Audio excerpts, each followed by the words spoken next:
Está no ar o programa Espalhando Saberes de Corpo e Alma. Olá, galerinha do 7º ano das Escolas Municipais de Oeiras. Tudo bem com você? Espero que sim. Sou a professora Tamires Marques e estou mais uma vez no programa Espalhando Saberes Corpo e Alma. É uma alegria estar aqui em parceria com a professora Flávia, que vai ficar juntamente com você para realizar algumas atividades físicas. Vamos lá, professora Flávia, é com você. Valeu, professora Tamires. Temos vários tipos de atividade física e exercícios físicos. Isso vai depender do objetivo. Por estarmos em isolamento social, é preciso fortalecer nossos músculos. O exercício de força não é só praticado em academias, mas também em casa, usando o peso do próprio corpo ou usando objetos adaptados para serem a carga, ou seja, o peso. Faremos um alongamento e 2 exercícios de força. Em pé, eleve a perna para trás e segure com a mão direita. Conte até 3. Desça a perna. Agora eleve a perna esquerda para trás. Segure com a mão esquerda. Conte até 3. Chute levemente as pernas, uma de cada vez. Se apoiando em uma cadeira e em pé, eleve a perna para frente, com o pé sempre elevado um pouco em sua direção. Faremos esse exercício 3 vezes em cada perna. Vamos lá? Primeiro a perna direita. Muito bem. Agora vamos para o lado esquerdo. Parabéns. Agora sente-se na cadeira e levante-se bem devagarinho. Vamos fazer esse exercício 3 vezes. Foi ótimo nosso momento de atividade física. Muito obrigada e até a próxima. Realizar os exercícios corretamente? Certo que sim. Gostei da empolgação. Agora, respire fundo. Tome um pouco de água e relaxe. Muito bem. Na aula anterior, a gente conversou sobre um tema bem legal. Alguém lembra? Que bom que você lembrou. Parabéns. Hoje vivemos em um cenário de incertezas e, embora a ameaça seja real, a dificuldade de lidar com as nossas emoções complica mais ainda a situação. A insegurança sobre o futuro, o do medo do que pode acontecer e tantas outras incertezas. Por isso, aprender a gerenciar nossas emoções e lidar com os sentimentos dos outros são habilidades essenciais na nossa vida, e principalmente para enfrentar esse período. Vou dar algumas dicas para você cuidar melhor da sua mente. Respeite seus limites. Organize uma agenda. Tenha disciplina. Faça as coisas positivas por você. Aprenda a controlar sua ansiedade. Termino minha aula de hoje com este pensamento. Nada tem mais poder sobre mim do que aquilo que eu atribuo a meus pensamentos conscientes. Antônio Hobbes. Fique bem, até a próxima aula. Abraços. Veja em meus olhos, eles não têm a mesma cor dos teus. Teus pensamentos às vezes não combinam com os meus. Se temos diferenças, a natureza quis assim. The radio on, it's Friday night and I won't be long. Gotta do my hair, put my makeup on. It's Friday night and I won't be long till I hit the... Está no ar o programa Espalhando Saberes de Língua Portuguesa. Olá, tudo bem com vocês? Está na hora de espalhar saberes de língua portuguesa do 7º ano. E você está na companhia da professora Edilene Borges. Sejam bem-vindos no nosso bate-papo. Eu, Sandra Souza, também vou estar na sua companhia, trazendo muitas informações. Por isso, fique ligadinho aqui conosco. No programa de hoje, falaremos sobre a nossa língua. O quê? Você vai falar hoje sobre a minha língua? O que tem a minha língua? Calma, professora Sandra. Vamos falar de outra língua, a língua portuguesa.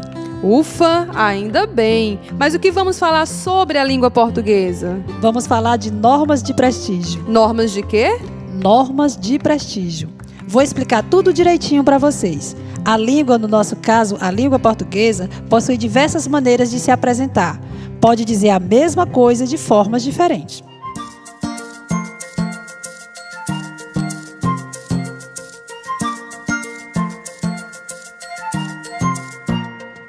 É verdade. Quando uns primos meus vêm de São Paulo para Oeiras, percebo que algumas coisas que eles falam são diferentes de como falamos aqui. Mas, para não ficar na dúvida, você pode me dar mais um exemplo? Claro que sim. E complementando a sua informação, as pessoas que moram no estado de São Paulo têm uma linguagem própria de lá, assim como em outras regiões do Brasil. Vamos escutar agora uma situação em que várias crianças do Brasil dizem a mesma coisa, mas de forma diferente. Observe bem a fala de cada criança dessa. A criança lá de Minas Gerais fala assim: que trem bom, sou! A do Rio Grande do Sul diz: trilegal, tchê! A que mora no Rio de Janeiro diz: irado demais! Quem mora em São Paulo fala: que legal, meu! E a que mora na Bahia diz: que coisa arretada! Cada criança dessa está falando a mesma coisa, só que cada um ao seu modo. Olha que interessante. Então, dependendo de cada região do Brasil, as pessoas falam diferente? Na verdade, existem alguns fatores que contribuem para que isso aconteça. Há inúmeros fatores que influenciam tanto na capacidade de expressão quanto na forma em que nos expressamos. A nossa idade, a nossa classe social, a nossa profissão, nossa localização geográfica. Tudo isso e muito mais são exemplos de fatores que determinam a nossa forma de usar a língua. Acho que estou começando a entender. Diante disso, percebemos que a língua apresenta variações, as quais chamamos de variações linguísticas. Uma dessas variações são as normas urbanas de prestígio. E por que prestígio? Elas são famosas ou é prestígio de coco? Eu adoro prestígio de coco. Não é do doce de prestígio que estamos falando, não, mas do prestígio que a língua portuguesa tem. As normas urbanas de prestígio englobam o que chamamos de norma culta da língua. Quando falamos em norma culta da língua, referimos-nos à cultura letrada, ou seja, geralmente as pessoas que utilizam essa variedade linguística, que são aquelas que apresentam maior grau de escolaridade. Ah, então quer dizer que quanto mais eu estudo, mais prestígio eu vou ter na minha língua. Parabéns, é isso mesmo. Quanto mais você aprende a língua portuguesa, maior é o seu grau de conhecimento. E quanto maior é o seu grau de escolaridade, maior é o seu prestígio linguístico. É por isso que devemos sempre estudar. Por isso é importante que você, aluno ouvinte do 7º ano, não perca nenhum programa, pois a cada conversa existe algo novo para você aprender e se informar. Como a língua apresenta inúmeras variações, os indivíduos mais escolarizados falam e escrevem de forma diferenciada se comparados a outros indivíduos de baixo nível de escolarização. Aqueles que passaram mais tempo na escola ou fizeram a faculdade, consequentemente, tiveram mais contato com o texto e com as pessoas que fazem o uso da norma culta. E as pessoas que não puderam ir à escola por muito tempo, elas não têm prestígio? Boa pergunta, professora. Precisamos ser cautelosos para não julgar uma variedade da língua como melhor que outra, pois a finalidade da linguagem é unicamente a comunicação. Ou seja, se o indivíduo consegue se expressar de maneira que seja entendido pelos outros, os interlocutores, isso significa que ele conhece a gramática da língua e usa para se expressar. Entendi, professora. Então cada pessoa tem o seu valor. Não podemos usar a língua para dizer quem é melhor ou pior. Quando falamos em normas urbanas de prestígio, o termo prestígio não deve ser entendido como qualificador dessa variação em detrimento a outras. Usamos o termo prestígio apenas para os falantes dessa variedade linguística que gozam do prestígio social: escritores, jornalistas, médicos, advogados e etc. Professora, poderia me dizer outro exemplo para a nossa aula ficar ainda mais clara? Claro que sim. Vamos lá? Veja outros exemplos. Olha a tangerina, olha a bergamota, olha a mexerica. São frutas diferentes? Não, é a mesma fruta, só que está sendo dita por pessoas que moram em lugares diferentes. E você, conhece como tangerina, bergamota ou mexerica? E agora, mandioca, aipim ou macaxeira? Qual dessas expressões vocês usam?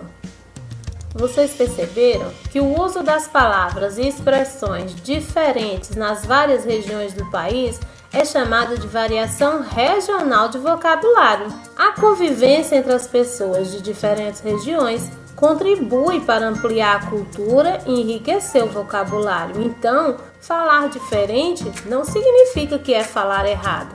Veja só, no Rio Grande do Sul, guri é o mesmo que menino. Você viu neste texto que as normas urbanas de prestígio são uma variedade linguística da nossa língua.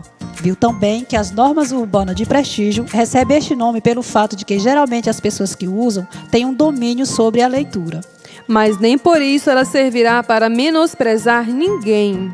Lembramos que o conteúdo dessa aula está disponível no seu kit de estudo, que você deve acompanhar no primeiro componente curricular de língua portuguesa na página 13. Desde já, agradecemos a sua sintonia aqui conosco. Façam a leitura que se encontra nas páginas 13 e 14 de seu material impresso com a temática sobre a água. Até mais, galerinha! É isso aí! Estamos chegando ao final do nosso bate-papo. Fique ligado, logo logo estaremos de volta com mais informações. Finalizando o nosso momento, deixo a música Canindé, ABC do Preguiçoso. Marido se alevanta e vai armar um mundé pra pegar uma paca gorda pra nós comer um sarapaté. Aroeiro é pau pesado, não é minha véia. Cai e machuca meu pé e ai deu saudade. Então se marido se alevanta e vai na casa da tua avó buscar a espingarda dela pra você caçar um mocó.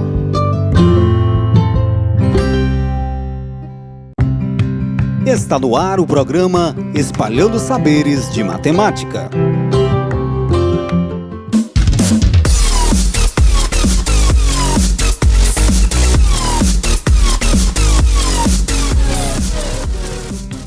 Olá, galerinha do 7º ano, tudo bem com vocês? Eu sou a Cleo e sou professora da Rede Municipal de Ensino de Oeiras. E estamos aqui com mais um programa Espalhando Saberes com a Matemática. Olá, eu sou o Jailson, também sou professor da Rede Municipal de Ensino. Eu espero que todos os nossos alunos aí do 7º ano estejam bem à vontade, pois hoje o nosso tema é muito gostoso, não é isso mesmo, professora Cleo? Isso mesmo, professor Jailson. Hoje continuaremos falando sobre as frações. Você pode nos falar como calculamos a fração de uma quantidade? Só se for agora, professora. Vamos aqui a um exemplo básico, né? Exemplo simples. Numa classe de 45 alunos, 3/5 são meninas. Eu pergunto, quantas meninas há nessa classe? O que é que esse exemplo tem a ver com o nosso tema? Bem, o nosso tema é a fração de uma quantidade, o cálculo da fração de uma quantidade. Qual é a quantidade que nós temos aqui? 45, né? A quantidade de alunos que nós temos. E aí ele está dizendo que 3/5 dessa quantidade são meninas. Então aí, o que é que nós vamos fazer? Nós vamos calcular, né, quantas meninas nós temos nessa classe. Através de quê? Da fração que nós temos aí, 3/5 e da quantidade de alunos que nós temos na sala, né? Então, o 3/5, relembrando a leitura lá da fração, o 3 representa o numerador, o 5 o denominador. É isso. Nessa situação aqui, o 5, como é o denominador, ele representa a quantidade, né, de partes iguais que nós dividimos a quantidade de alunos que nós temos na sala. Se eu tenho 45 alunos na sala, né, e eu dividi esse 45 em 5 partes iguais, né, no caso aí vai ficar o quê? 45 dividido para 5 vai dar 9, não é mesmo? Então o que é que nós vamos fazer aqui? Eu vou pegar o 3, né, que é o meu numerador, e vou multiplicar pelo resultado dessa divisão. Eu vou pegar o quê? O 3 vezes, aí eu vou fazer 45 dividido por 5, né? Vai dar o quê? 9. 3 vezes 9, nós temos o quê? 27. Então nós temos 27 meninas, né, na sala de aula. E, consequentemente, né, se a gente quisesse saber quantos meninos havia na sala de aula, eu só pegaria isso, subtrairia 45 menos 27, né? E aí então nós obteríamos aí 18 meninos. É isso? Então é um cálculo muito simples, não é muito difícil. O que a gente tem que fazer primeiro é dividir a parte toda, né, na quantidade de partes iguais que foi indicado lá no nosso denominador e pegar o resultado e multiplicar pelo nosso numerador, ok? Professor, eu não entendi direito esses cálculos que você fez. Poderia colocar outro exemplo? Eu posso sim. Vamos colocar um exemplo mais simples, né? Um número com números menores, né? Para ficar bem mais fácil para a gente compreender. Margarete comprou um saco de batatas pesando 12 quilogramas, ok? Deu 1/6 à sua irmã. Quantos quilogramas recebeu a irmã da Margarete? Preste atenção, quando eu estou dizendo que ela deu 1/6, minha gente, não é a vasilha não é o depósito não é 1/6 não, viu? É a fração, 1/6, né? Digamos assim, no modo grotesco, né? 1/6, matematicamente falando, 1/6. É isso? Então nós temos o quê?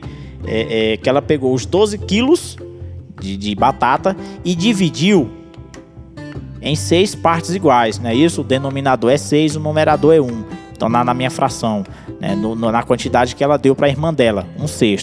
Então nesse caso aí, ela pegou os 12 quilos, né? Dividiu por 6, né? No caso deu 2, não é isso? Então ela pegou o 2 e multiplicou pelo numerador, né? 1 vezes 2 ou 2 vezes 1, né? No caso aí ela deu 2 quilos de batata para a irmã dela.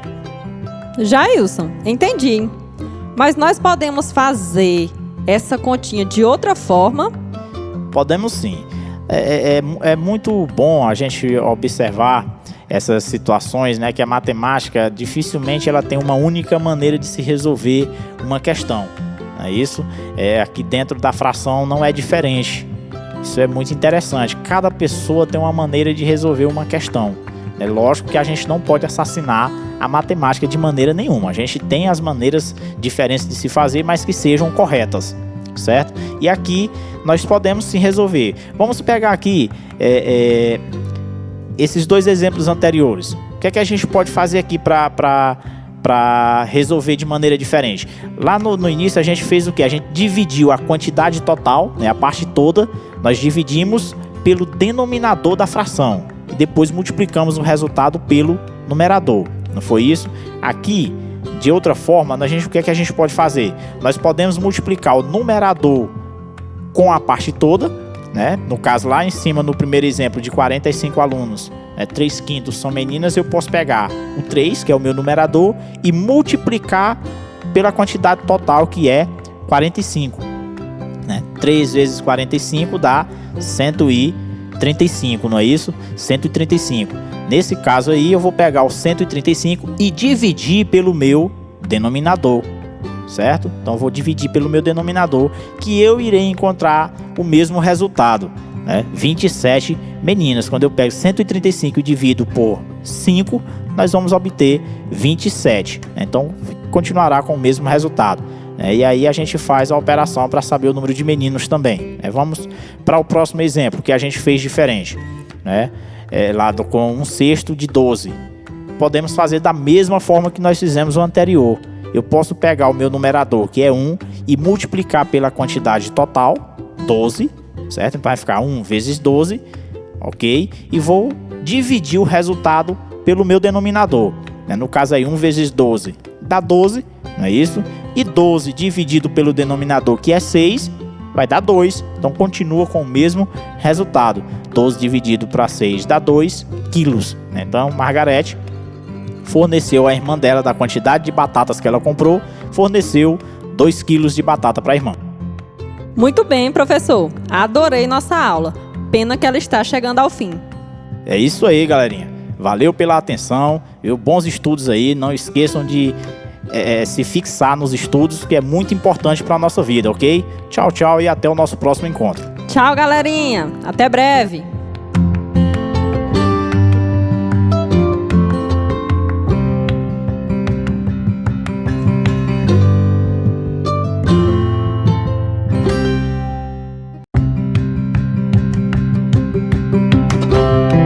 Está no ar o programa Espalhando Saberes de Ciências.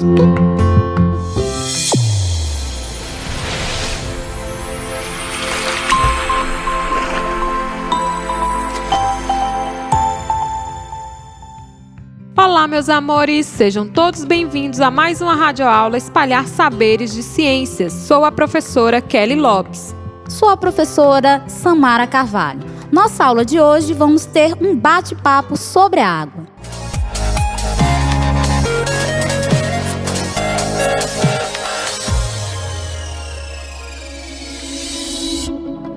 Há 8 anos, a CEMED realiza o projeto Educação Ambiental e Saúde, e esse ano o tema é Água como Vida, que tem como objetivo sensibilizar nossos alunos e familiares sobre a questão do uso racional da água. É isso mesmo, meus amores. A água, aquela que é o nosso principal meio de vida de animais, vegetais e humanos, pois sem ela seria impossível a vida na Terra. Contudo, a maior parte da população ainda não se preocupa com a preservação desse recurso, talvez por estarem acostumados com a abundância em determinados locais.